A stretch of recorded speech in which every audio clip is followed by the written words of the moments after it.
Does money buy happiness? Not only, apparently, is the answer yes, according to a report from science journal Nature, but Australia's magic figure is $184,000 for an individual and $260,000 combined for a couple. Yeah, that compares with a global average of about $132,000, so we're up there. Aussie's definitely harder to please. So what do you think of the number and the question? Well, we're joined for Taking Stock by Naomi Simpson, co-founder of the Big Red Group, and John Willinge, founder of Appliances Online and chief executive of the Willinge Group. Big question, does money buy happiness? I don't know, what do you think? I think it depends on what you're buying. Right. You know, if you're paying bills, it doesn't make you really happy. But there is research that says that if you're spending money on experiences, on shared times and creating what we call the memories, then absolutely. That works well for you. I just happened to slip that one in there. But, you know, it's so the instant gratification, and there's a lovely quote from A.A. Milne, and where Pooh says, it is the moment before you taste the honey is even better than the honey itself, and that's about the anticipation and the excitement, and then also the memories that happen after it and who you shared it with. So there's McKinsey did a study in December last year, and it was really clear that money can buy happiness, but it depends what it's used for. Yeah. And people's financial security is also really important. In other words, if you're not financially secure, then it's very difficult to be happy, and that's the flip side of it. Yes. So. Yeah, really interesting. Okay, well, before we get then to the number, John, I might give you the opportunity to answer the same question. Is it possible to buy happiness? Only with appliances? Controversial, yeah. I mean, it may be very un-retail-like of me to say that I think it's probably not true. I think that, yes, it can buy in a certain amount of circumstances, and it's what you do with it. You know, do you feel a bit more happy or fulfilled if you donate money to charity or help someone else out? Sure, in those instances, I think it can. I think that the test that was run was probably reasonably unscientific, because I think if you ask a human, can money buy happiness, they'll say sure, and they're making that decision based on the human part of the brain, the neocortex, which is kind of our conscious mind, whereas I think happiness sits in our subconscious mind, in the limbic part of the brain, which is where, you know, emotions and feelings are. And so I think the part of the brain that's answering that question is not the part of the brain where the happiness sits. So I think we'd all like to think that if we had a little bit more, we'd be happier, but I'm sure if everyone was earning 3 times the amount that they're earning now, and we asked that same question, they'd probably double that amount and say that that would be their point of happiness too. Well, the magic number, what is it? 184. $184,000 per person. That's a lot of money. $184,000. I mean, that's a decent salary. It certainly is, and it's much higher than what they said around the globe, which was around 95,000 US.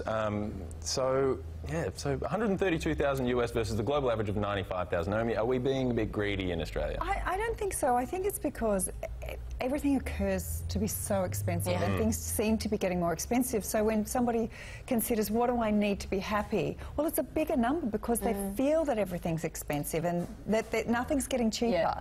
And so that it's an aspirational number rather than a reality. But this is also key, and it's something you mentioned before. It's about taking away stress, so incremental happiness. I mean, if you can't afford to pay your bills and you're stressed every day about it, that obviously is going to make you very unhappy. If you have money, that'll give you some happiness. Yeah, I think it depends where you are on the scale, right? The point of the population that, in my opinion, that is probably the happiest is not sitting that much above the poverty line. I think it's those that have enough to pay their bills and get by. But without not stress, those, though? Yeah, I think you don't want to be stressing about money I think every you day. ask someone that lives, say, in the suburbs, and they'll tell you that they want a beach house to get happy. You ask someone that lives on the beach, they'll tell you that if they had a holiday home that they'd be happy, or a farm property in the Southern Highlands. You ask someone with that, and they'll tell you that they want a boat. And you ask someone with a boat, they'll tell you they want a plane. Yeah. I think it's just ridiculous. So there is something which is called the happiness index, and it's an economic device that is used to forecast the likely outcomes in economies, and it's called the happiness index. And those economies that have the lowest socio-economic groups are actually the happiest. And that comes back to the fundamentals of Maslow's hierarchy of need, our need to belong.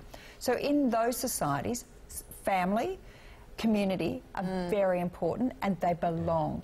So if I think about what is it that's driving happiness, this is I need to belong. I want to be happy, and all of us just need one friend who believes in us and trusts us. So it's such a big conversation to have about happiness and money.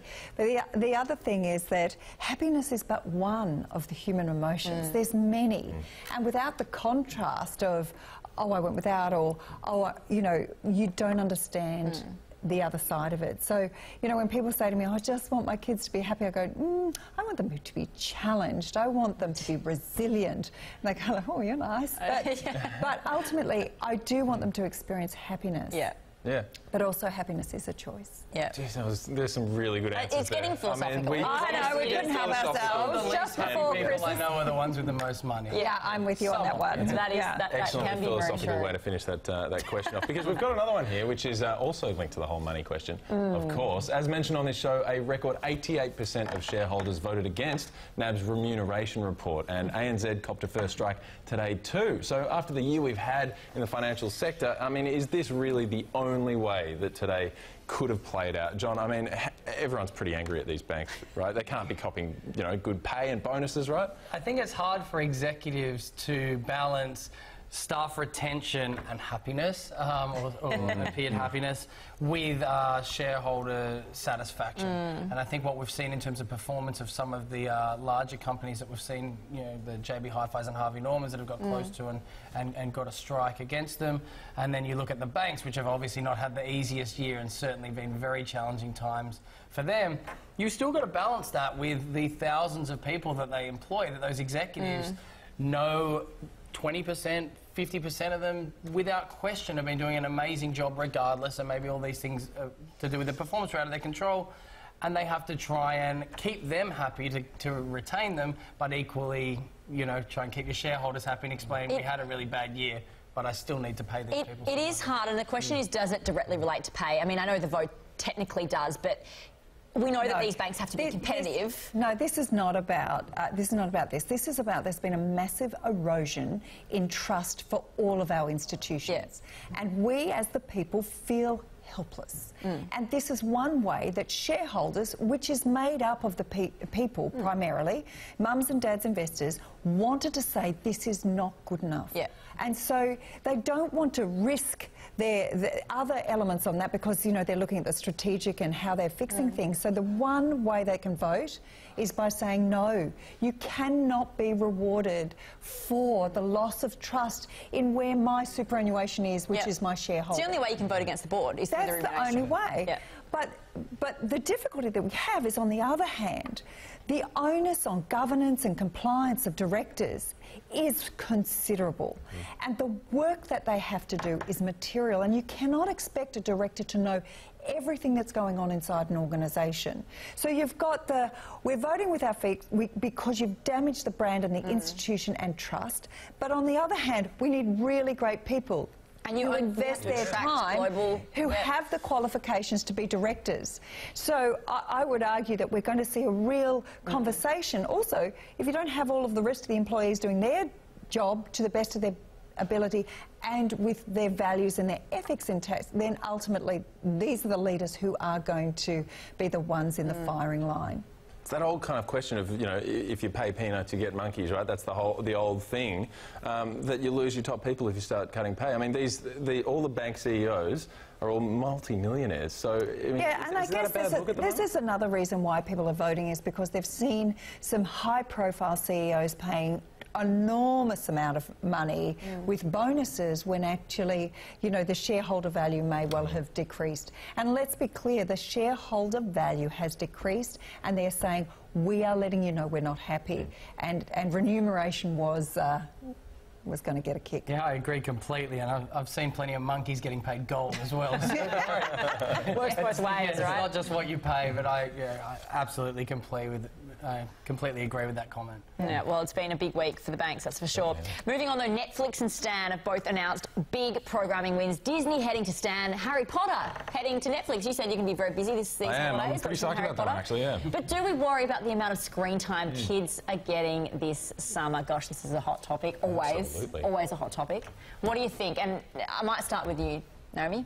As a young child, my father would take us to the movies on school holidays, and it was just such a highlight, you know, buying the popcorn and the choc tops and so forth.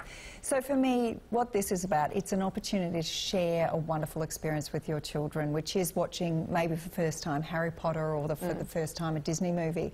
I think it's if it's used as the electronic babysitter and left for hours and hours watching, but when you can talk about this, you know, they don't necessarily have to leave home and get in the traffic to go to the cinema, but let's make it a shared experience. What do you think? I wish my kid would sit in front of the TV for like 15 minutes. I wish. I guess for me, I'd probably sit on the other side. I think that definitely there's too much screen time for kids in this generation, and actually even for us as adults. And I think you see that the internet goes down. I don't know if the internet goes down around a place or a suburb, or it slows down. The other day, I think the internet slowed down around Surrey Hills, and everyone in my office was freaking out that they couldn't do anything. That should be an opportunity to actually do something else. Yeah. I think you realise how entrapped you are in your screen when you don't have it, when your battery runs out. So have you ever been around friends doing something and someone's battery's getting low or runs out? There's always that one friend that just can't handle it, has to go on this crazy, frantic mission to find a charger. So for me, you know, I think Steve Jobs said it pretty well in 2011 when he said, you know, that he limits the amount of technology that his kids use at home, and actually by 2011 they hadn't used the iPad at all, and I thought that was quite an interesting insight from someone who was on both sides, obviously creating the technology and also understanding what danger that comes with. Yeah, because there's this, we look at this and we think nostalgia, right? Disney movies is something we all grew up with. Harry Potter, we watched it years ago, and our kids, you know, we're going to share that with them, and that's great. And I think that that's exactly what we should be looking at this as, but there's so much unregulated sort of screen time. I mean, YouTube, the amount of young kids under 10 that seems to just look through YouTube videos one after the other. I mean, it's just wild. At a young age, too, they learn how to scroll pretty easily. That's right. When you watch a child try and scroll on a piece of paper and they can't work out what the page is. Zooming in on it. There's an issue. What kids want more than anything is your time, and it's such a precious moment because they grow so quickly. I have adult children, so they want your time, and you want to be in their world and understand their imagination. So the ability to get on the floor and play cards. I used to play Monopoly with my kids before they went to school. No, they've never beaten me. So, you know, but that's what they want more than anything, is you're listening and being in their world. And if that's part of that is that you do screen time together, even if it's like, do I really have to watch this again? It's about being in their world and having the conversation about what they saw, what would they imagine and create, and I think that's important. I've got to say adult screen time, something that is a whole other topic. We've talked about it for a long time. Christmas is coming, we can't be here all that time. Naomi Simpson, John Willinge, appreciate your time on the programme.